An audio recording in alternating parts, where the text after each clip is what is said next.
Rob Thomas with Club and Resort Business. Welcome to another episode of the Club and Resort Talks podcast. Today's podcast is sponsored by C2 Limited Design Associates. C2 Limited Design Associates is an award-winning private club and resort design practice led by founding partners and co-creative directors Craig J. Smith and Christina H. Roman. Smith and Roman have created a signature niche in the worlds of luxury golf, resort, and exclusive private club design with their bespoke approach to design uniquely tailored to each client and their story. Learn more at c2limited.com. You got that taken care of. Let's throw it right away to Phil Keren, our senior editor. Phil, how's it going? I'm doing great, Rob. How are you? I'm doing wonderful. No complaints, Phil. What are you seeing in the news these days? Well, some interesting stories here. I, I usually try to stay positive, but I did want to bring up one that I saw this week, though. I hate to be on a negative, but it's also probably I thought worth bringing up just for a moment. We did have a story this week about closure of a couple golf courses, one in Connecticut, one in just outside of Las Vegas. One is Blue Fox Run, 27-hole course, set to go to auction with a starting bid of $1.75 million.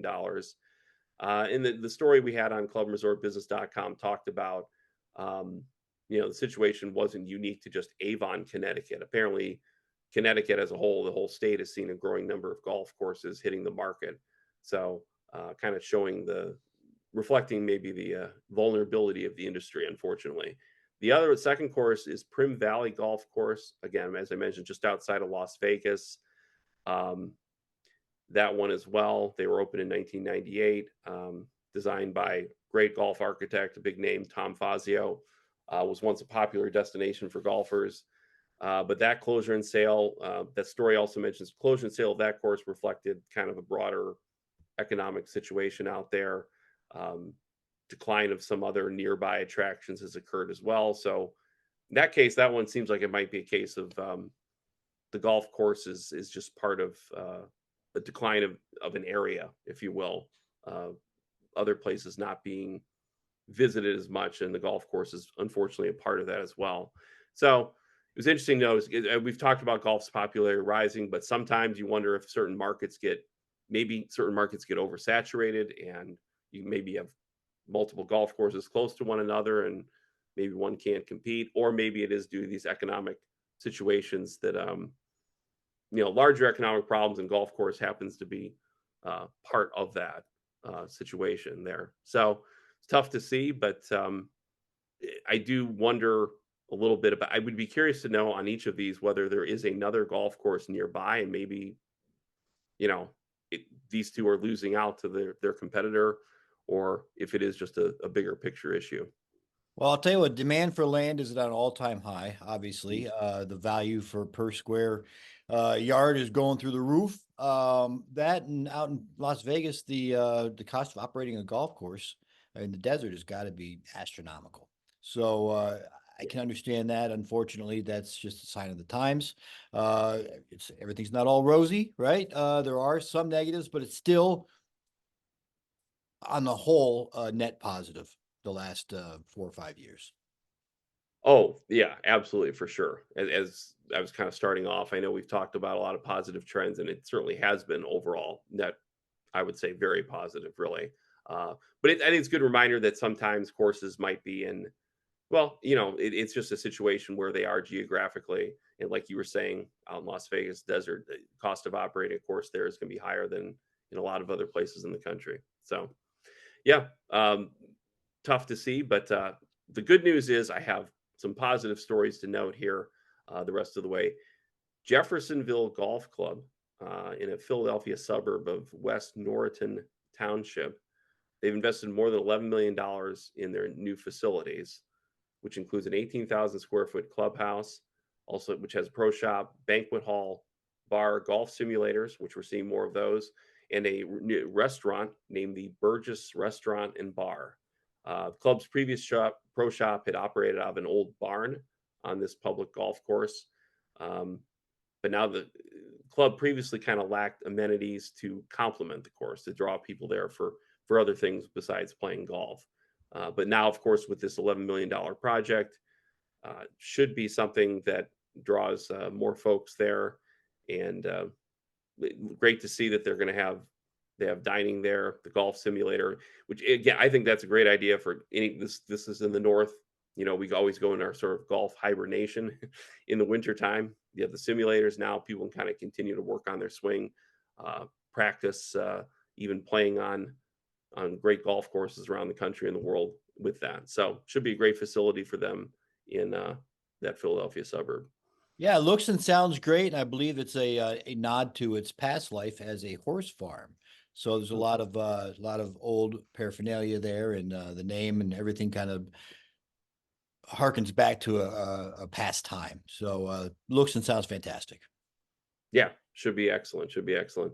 And now heading down to Texas, a big name involved in this project that the TPC Craig Ranch in McKinney, Texas. Uh, Big reinvestment initiatives happening there, um, being led by golf legend Lanny Watkins. Renovations are going to overhaul the existing course, put new turf varieties in. Also, there's going to be a focus. I feel like we see this trend a lot. Focus on offering premium golf course conditions for year-round play that'll challenge the world's best player, but at the same time maintaining a member-friendly experience, challenging yet playable. Courses, fairways, tees, and rough will feature Tiff Tough, which is sturdier grass. Um, Also, I believe we're going to see, yes, the greens will be converted to ultra dwarf Bermuda. And another issue we've talked about a lot, water conservation. They're going to have their 20-year-old irrigation system is going to be replaced with 2,000 new sprinkler heads and a more efficient pump station that maximizes the amount of water distributed in a shorter period of time. So, reduce water usage there and ensure consistent playing conditions throughout the year. And of course, that drainage system will be helpful because you'll have more playable conditions, fewer cart path only days, which are good because, of course, that improves pace of play as well. So it looks like a terrific project down in Texas, being led by Lanny Watkins. Yeah, big news that Dallas Fort Worth area alternates with Las Vegas as the fastest growing area in the country, depending on which month who's building what. So good news down there. TPC backing that property, obviously, and having Lanny Watkins, a big name PGA pro and former TV face personality.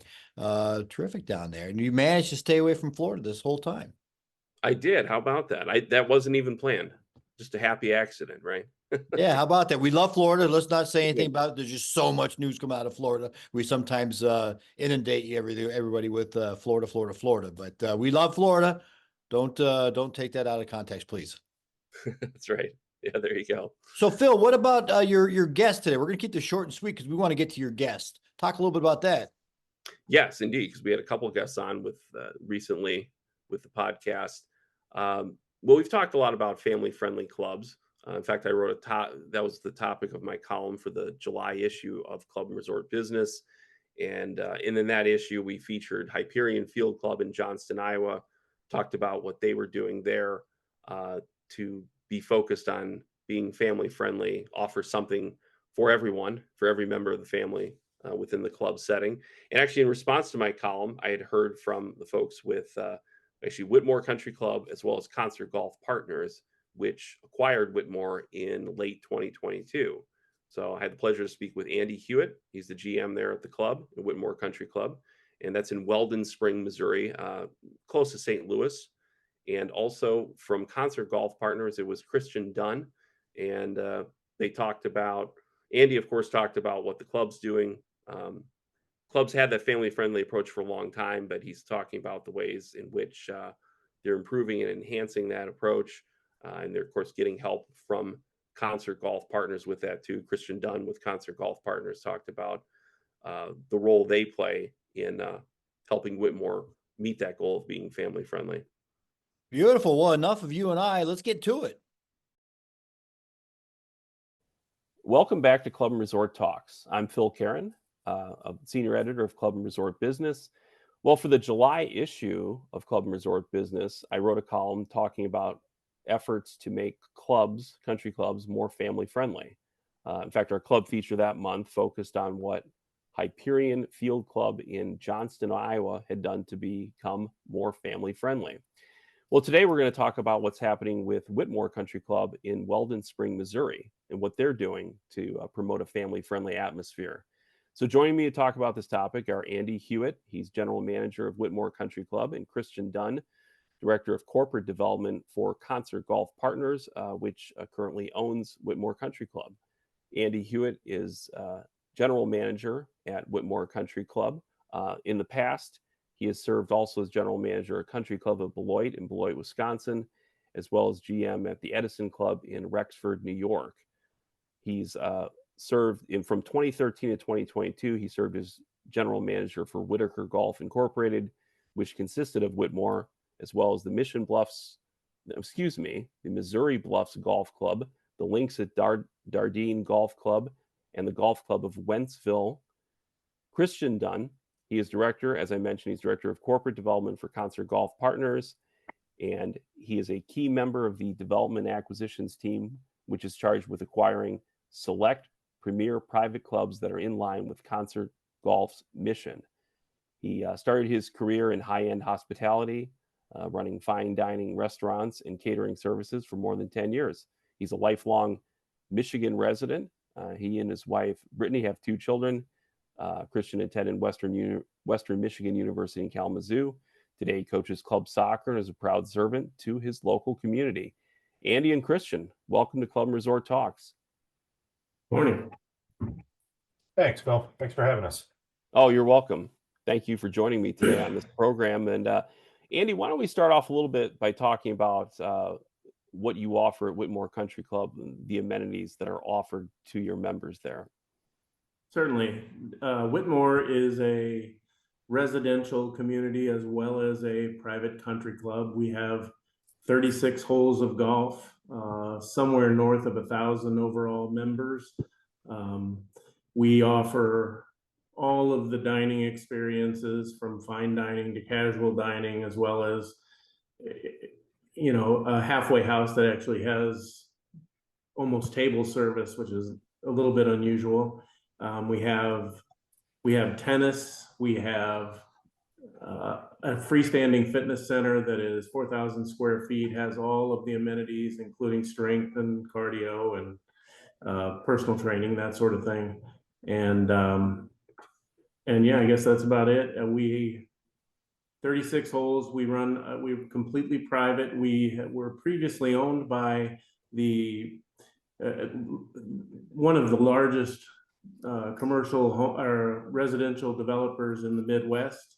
He was building about 800 homes per year, and he owned the club for a long time, was very active. It got passed on to his children, and that's what brought us to Concert Golf at that point. Once he was gone, we were in the market to move on, and Concert Golf showed some interest, took a couple of tries, I think, and that brought us to here. Excellent. Sounds great. And actually, that, I guess, would be good to bring Christian into the conversation here now. Christian, tell us a little bit about what Concert Golf Partners does for private clubs and country clubs. Yeah, sure. We own 34, own and operate, all private, all upscale country clubs. And our goal and partnerships are, to preserve and enhance the culture at the club and broaden the amenities and the membership experience through capital allocation and professional governance. So a place like Whitmoor is a perfect fit for Concert Golf. We aim to be in locations where folks live and work, as opposed to sort of a more resort style club experience. And so Whitmoor's in a great community, beautiful homes, big two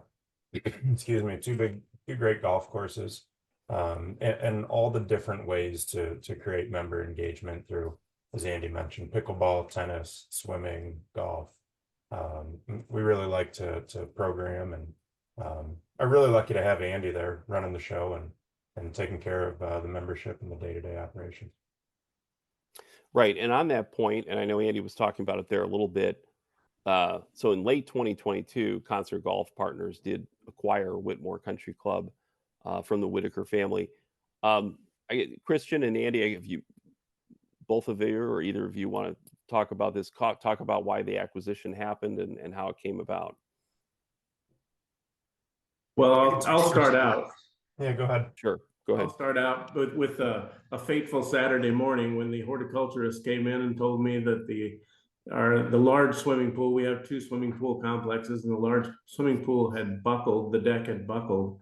And so I went down there to look at that, and sure enough, we had not only a buckled deck, but we had water coming up through the concrete deck, and it was starting to slowly fill up with water. What had turned out to be a water main break that was like 14 feet deep, and it was really bad, and it was really filling up the pool, and I was starting to panic. Called the water company, and they didn't actually come out till the next day, which was Mother's Day, by the way.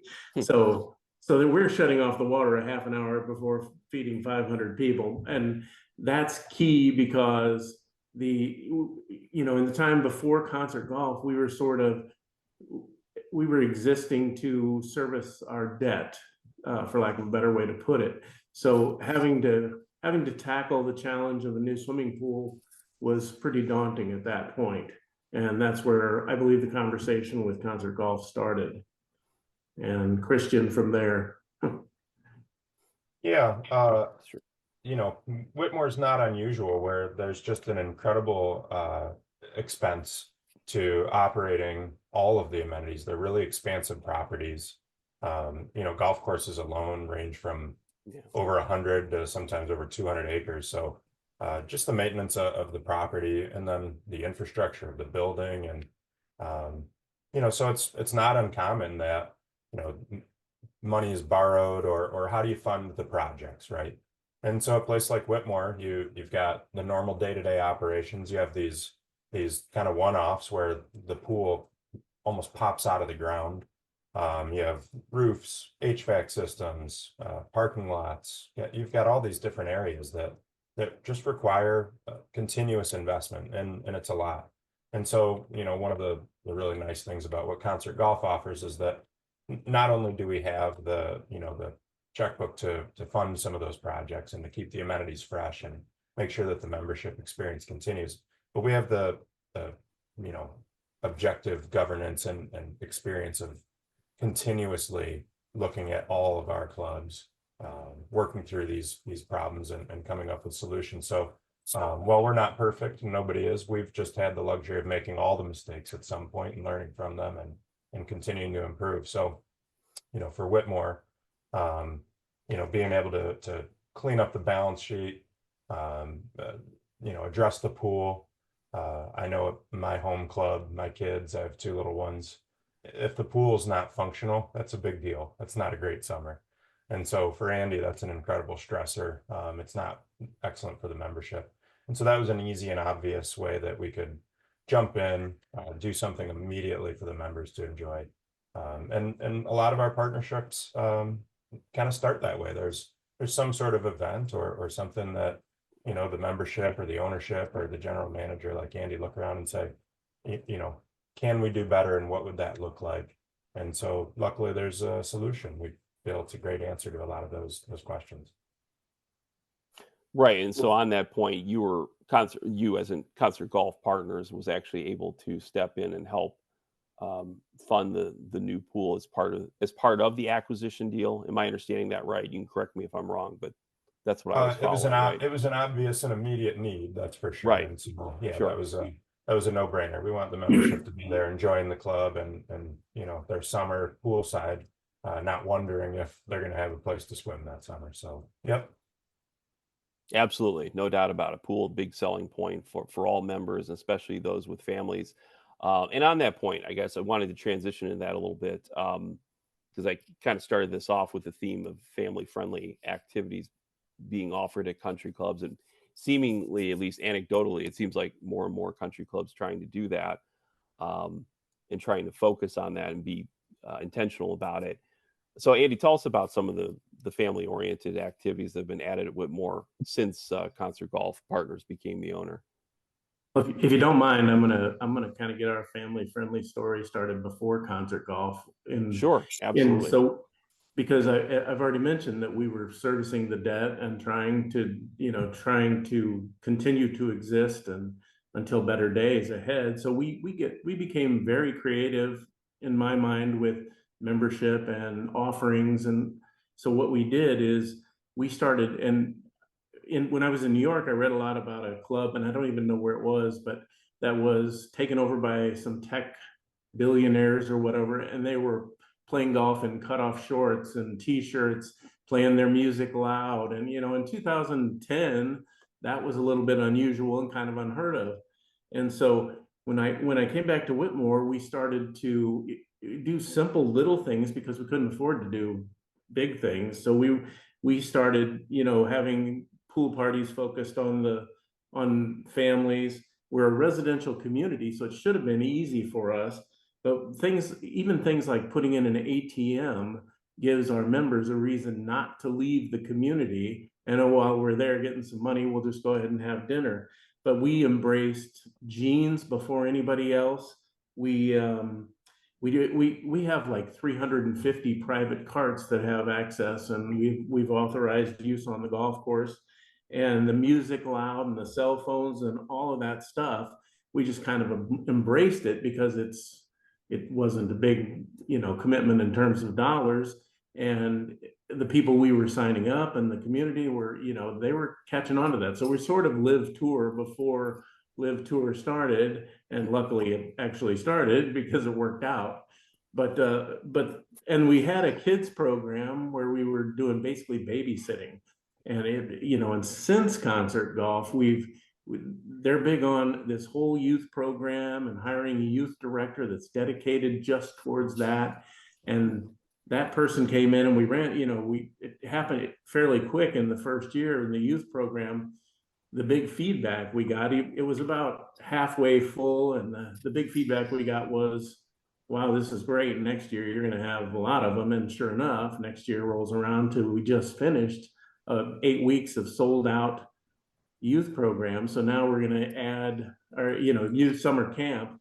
Now we're going to add fall camp, Christmas break camp, and spring camp. And so all of that really lends itself towards being family friendly. But too often clubs get hung up in the boardroom with, we all want to be family friendly, but then when the time to, it takes some sacrifice when the time comes to implement it. And you might want to do your junior club championship on Saturday morning, and then all of a sudden everybody's kind of thinking, wait a minute, that's going to take away from our time. And then a lot of times it just doesn't happen. So, but that's the story at Whitmoor, and it's very family friendly at this point. Excellent. Real quick on that, what types of activities are offered through the youth program? Can you share some examples on that?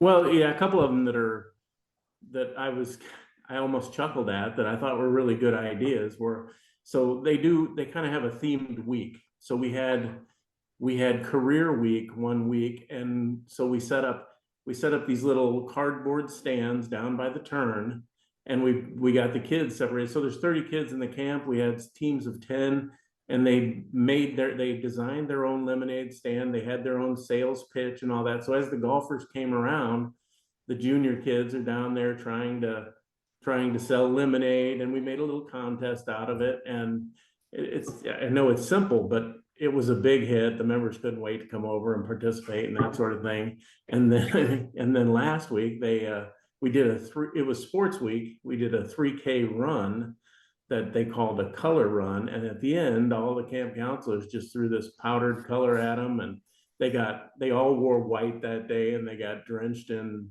pretty lively colors and couldn't wait to take pictures and that sort of thing. But they've done everything from, we had STEM week, so they went through a lot of that. They've had they do a painting classes, and so it's a pretty broad variety of stuff, and we're always looking for more, but they definitely have it planned out in advance with activities similar to those. Okay. It just bring back the conversation to Christian a little bit. So Christian, is that, I guess from a more of an overview perspective with Concert Golf Partners, is that something that your organization is focused on when you're working with the properties that you have, to be geared more toward a family-friendly atmosphere? Definitely. Yeah. Each club is pretty unique. And so depending Right. on where you are in the country and how the club's been utilized over the years and what the culture is, all those things are really important. That's the alchemy that makes the club special and unique, and it's ultimately why people want to be a member. So our intentions are always to preserve kind of the culture in place and add to it. But we definitely see a paradigm shift in how the private clubs are utilized by the membership these days. Meaning that, you and Andy and I might have, had an early day at the office and met for lunch and played golf and gone home. And it's just different now.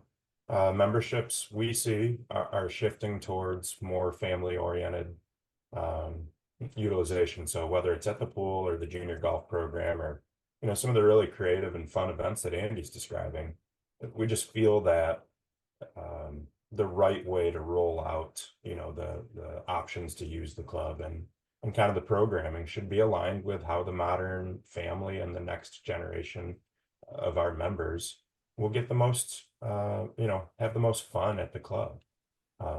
It's not just a place to kind of do business on the golf course or go there and change your shoes and run out on the course. It's how are the kids, are their friends there? Are the ladies league, the men's league, just all the different ways that you can really take advantage of the great space and offerings at the club. So I would say the strong majority of our clubs have a healthy and happy family presence as opposed to just kind of a men's golf club or some of the earlier eras of the private golf world. Okay. Is there then, well, you did say that. You did say you're not trying to, or I mean, you're trying to build on the culture the club already has. But when you acquire a property, are you going through sort of a process to understand what their culture is and how you can help them, I guess, enhance it, if you will? Is that part Yeah. of what you're doing? Yeah. Yeah, very much so. Familiarizing ourselves with the membership and their wants and needs is an important part of the process. Just understanding how they use the club today and how they'd like to use it in the future. And so Andy and his team are taking feedback and bringing it up the to us. We're discussing it and figuring out how to best roll out the game plan for the following season and keep all those ideas and concepts at the forefront of what we do every day. Okay. And on that point, Andy, Christian just mentioned feedback you're getting.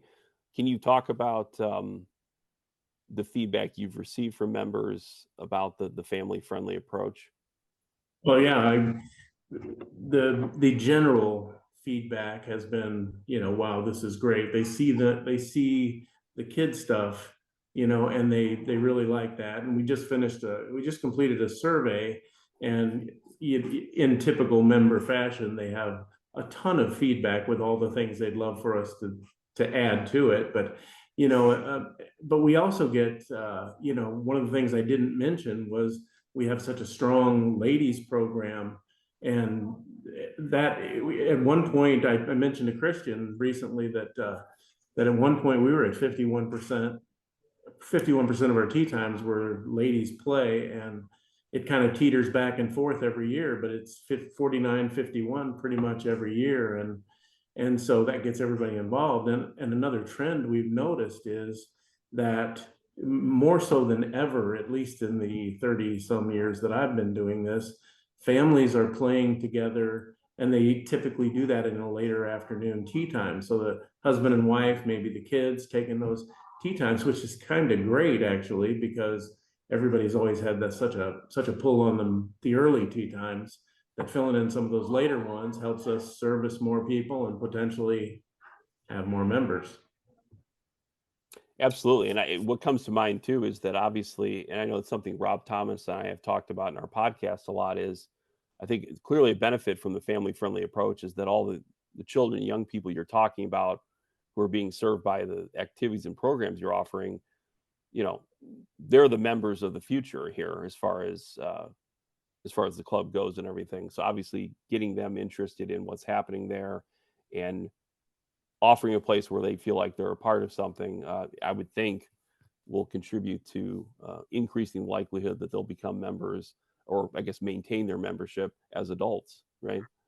For sure. Plus, then you couple in with that some potential legacy programs where you step them into the next level of membership when they hit that age, because and we pretty much targeted the people who are coming out of college as, if you're 23 to 35, trying to afford a country club is tough. So we package programs to try to ease them into full membership. And and we've already had them, our junior, I didn't even mention our junior golf and our swimming, but we have unusually high numbers in those, with 250 kids in the junior program and 120 kids on the swim team.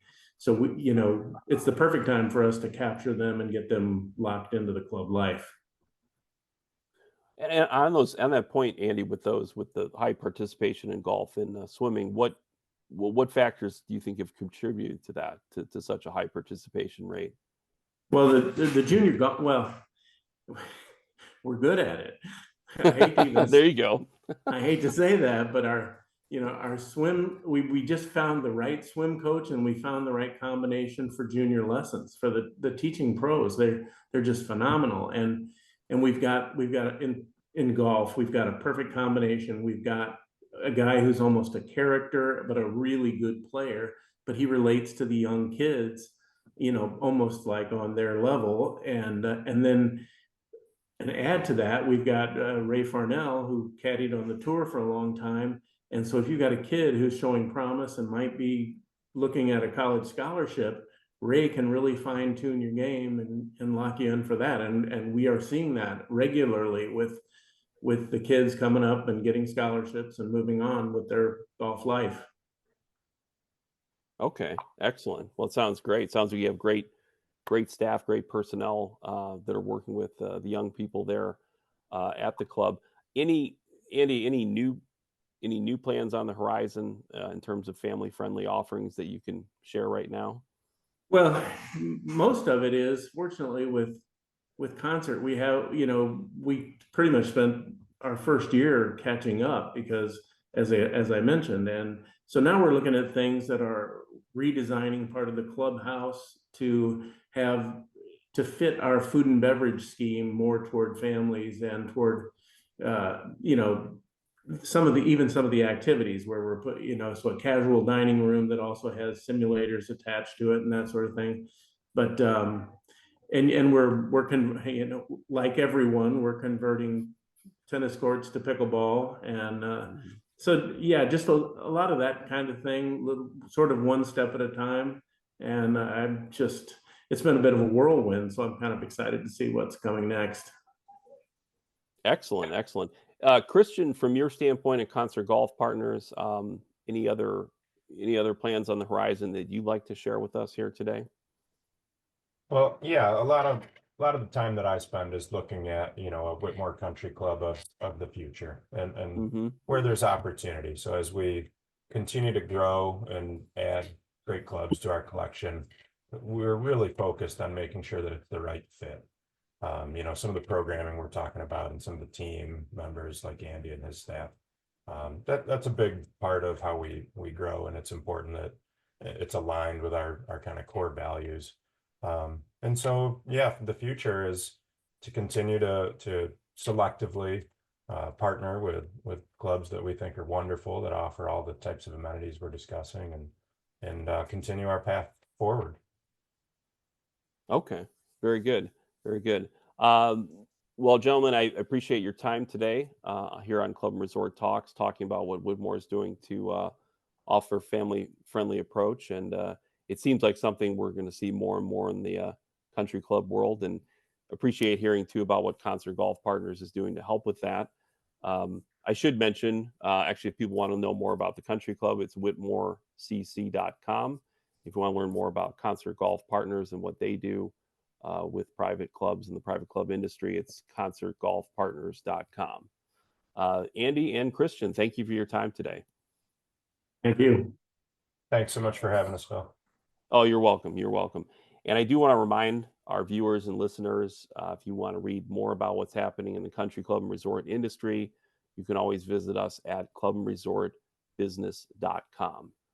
Until then, take care, stay well, and have a great day.